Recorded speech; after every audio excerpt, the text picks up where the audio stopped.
আমি চোখ কই বরবাদ করছি? আমি তো চোখ দেখতেই পাচ্ছি। আপনি কি করে বলতে পারলেন যে আমার চোখ একটা নষ্ট?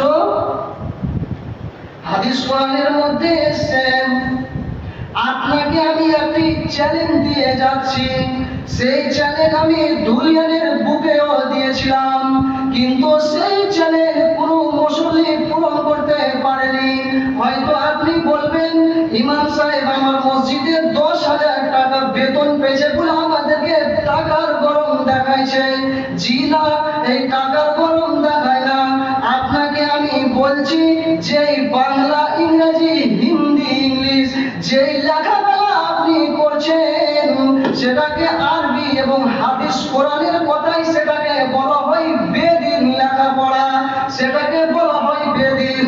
আপনি যদি একটি স্কুলের হেডমাস্টারকে প্রফেসরকে জিজ্ঞাসা করেন, প্রফেসর আপনি বলেন চাঁদের ভিতরে কি রয়েছে, সাত আসমানের উপরে কি রয়েছে, জমিনে কি কি ঘটবে, সে কিন্তু বলতে পারবে না।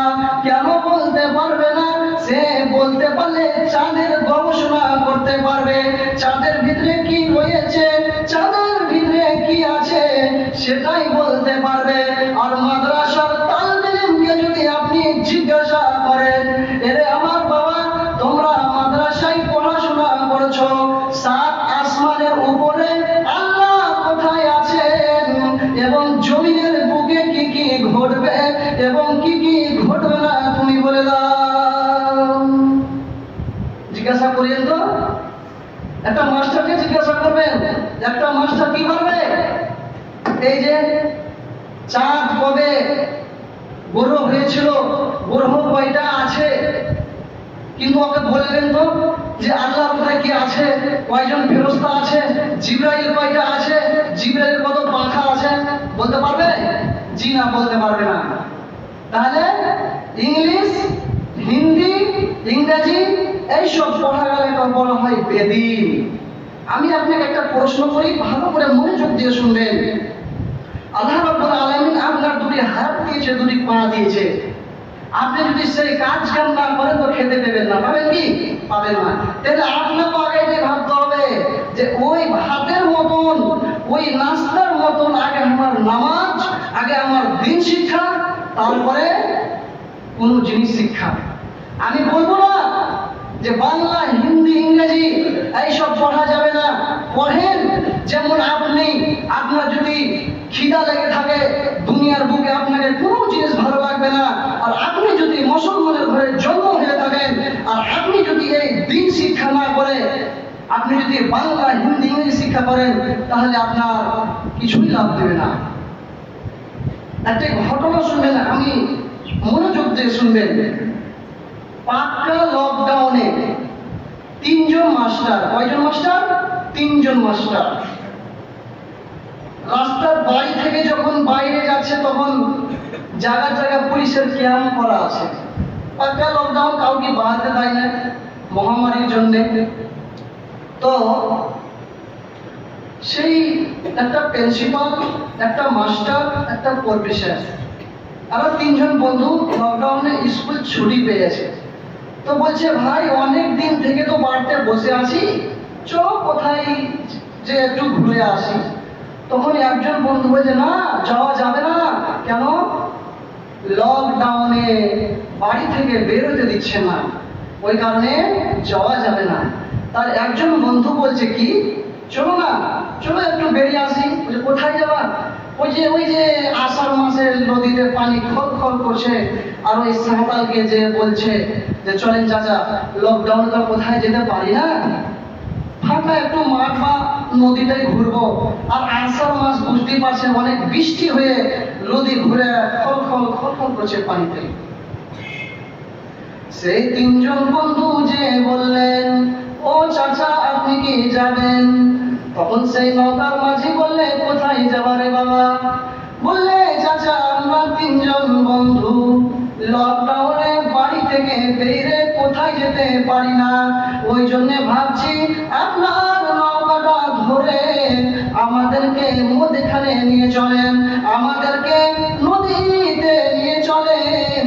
তার কথা শুনে যখন মাঝি নৌকা ছাড়লো, তখনই বাঁধের কাছকার অর্থাৎ নদীর ধারের কিছু গাছ গাছালি সেই পানিতে ঢুকে গেল। আর পানিতে ঢুকে যাওয়ার পরে সেই সেই মাঝিকে বলছে তিনজন ব্যক্তি, সেই মাঝিকে তিনজন ব্যক্তি কি বলছেন, বলছে চাচা তুমি কি ইংরেজি জানো?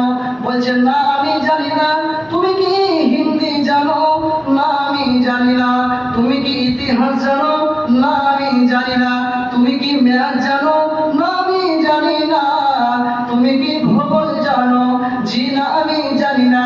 তখন তারা তিনজন মিলে হাসতে হাসতে বলছে চাচা রে তোর জিন্দগিটার 1 টাকাও মূল্য নেই। জি উস মাঝি বলে নৌকা চালাই বলে আমার জিন্দগিতে একটাও মূল্য নেই।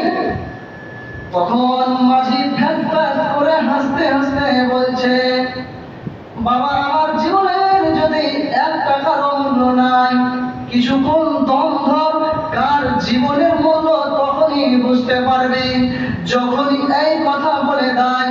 তখন পশ্চিম দিক থেকে একটি এমন ঝড় উঠলো, এমন ঝড় উঠলো, সেই ঝড়ে নদীর ধারে যত বাড়ি গাড়ি ছিল সব পানির আঘাতে নামিয়ে দিল, অর্থাৎ কেটে নেমে গেল।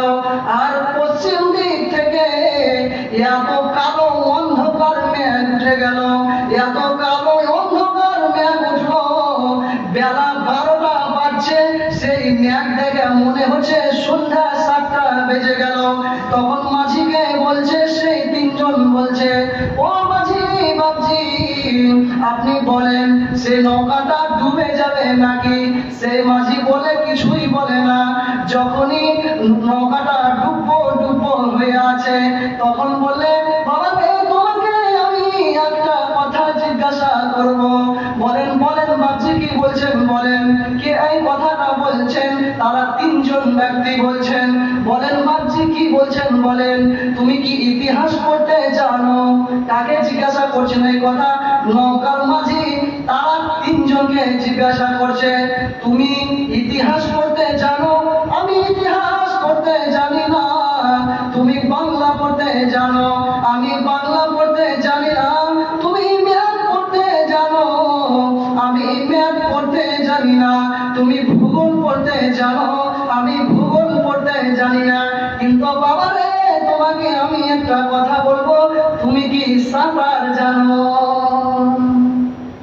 কি বলছে? তুমি কি সাঁতার জানো? তখন আর মানে ভিতর শুকিয়ে গেল। তার মানে কি নৌকা ডুবে যাবে নাকি? আর যেমন এই কথা তখনই নৌকা পাল্টি মেরে দিল।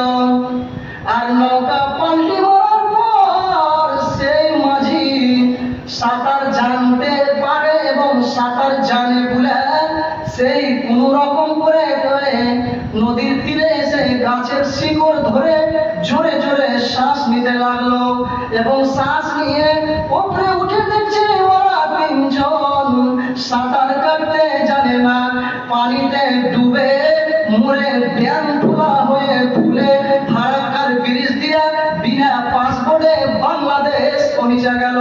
আমার আল্লাহ এই কথাই বলছেন তোমরা যে কোনো দিন শিক্ষা করো, যে কোনো লেখা শিক্ষা করবে, যদি আমার দিন শিক্ষা না করো তাহলে তোমাদের পাসপোর্টও লাগবে না, তোমাদের ভিসাও লাগবে না, তোমরা কি আমি জাহান্নামে